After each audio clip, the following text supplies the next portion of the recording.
আসসালামু আলাইকুম। আপনারা সকলেই ভালো আছেন। আপনাদের দোয়ায় আমিও ভালো আছি। আপনারা দেখতেই পাচ্ছেন ক্লাস 9-10 গণিত বই নিয়ে আপনাদের সামনে আমি হাজির হয়েছি।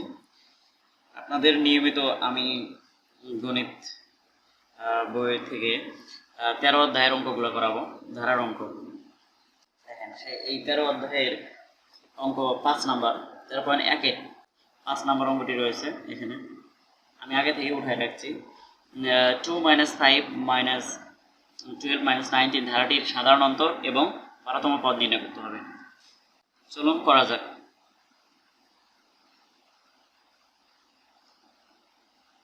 দেয়া আছে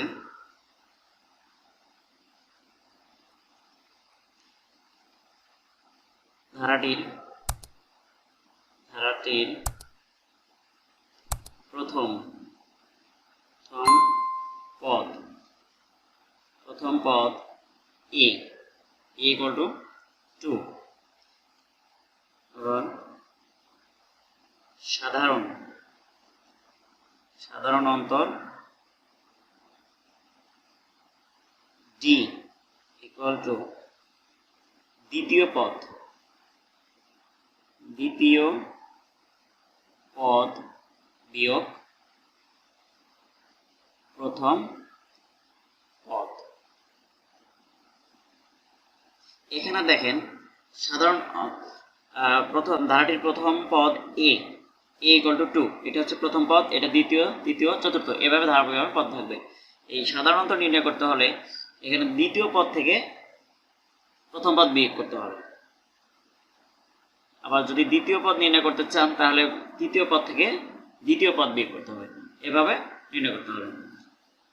দেখেন দ্বিতীয় পদ হচ্ছে -5, সূত্রের -2,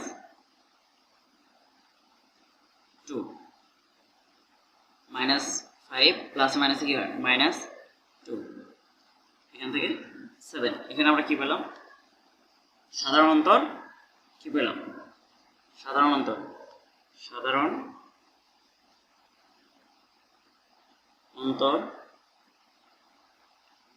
অন্তর d equal to -7। এটি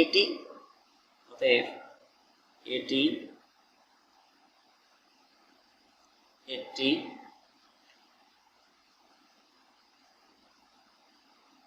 সমান্তর ধারা। কেন সমান্তর ধারা? দেখেন আপনারা যদি দ্বিতীয় পদ থেকে প্রথম পদ বিয়োগ করলে -7 এবং তৃতীয় পদ থেকে দ্বিতীয় পদ বিয়োগ করলে -7 হবে, এবং চতুর্থ পদ থেকে তৃতীয় পদ বিয়োগ করলেও -7 হবে। সুতরাং যদি পরপর দুইটি পার্থক্য যদি একই হয় তাহলে এটি কি সমান্তর ধারা। এখান থেকে আবার নির্ণয় করতে হবে 12তম পদ। আমরা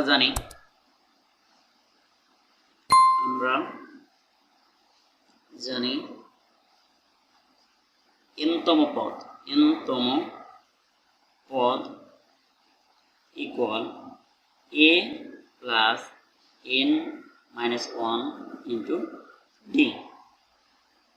অতএব 12তম পদ এর মান আমরা আগে থেকেই বের করে রাখছি, 2 প্লাস n-তম পদ, এই এখানে n এর মান হচ্ছে 12, সূত্রে -1, d এর মান হচ্ছে দেখেন সাধারণ অন্তর আমরা বের করছি -7, এখান থেকে -7 বের করছি, তো -7।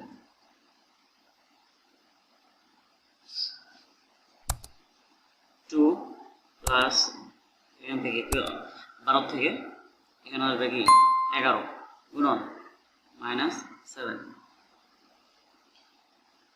2 এই প্লাস মাইনাসে মাইনাস, 7 11 77, এখান থেকে যদি বিয়োগ করেন তাহলে বের হবে -75। এই তো আমরা পেয়ে গেলাম 12তম পদ। সাধারণ অন্তর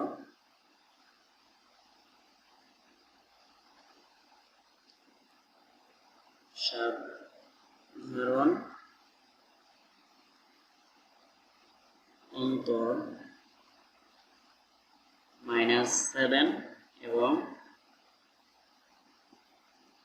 12তম পদ -77।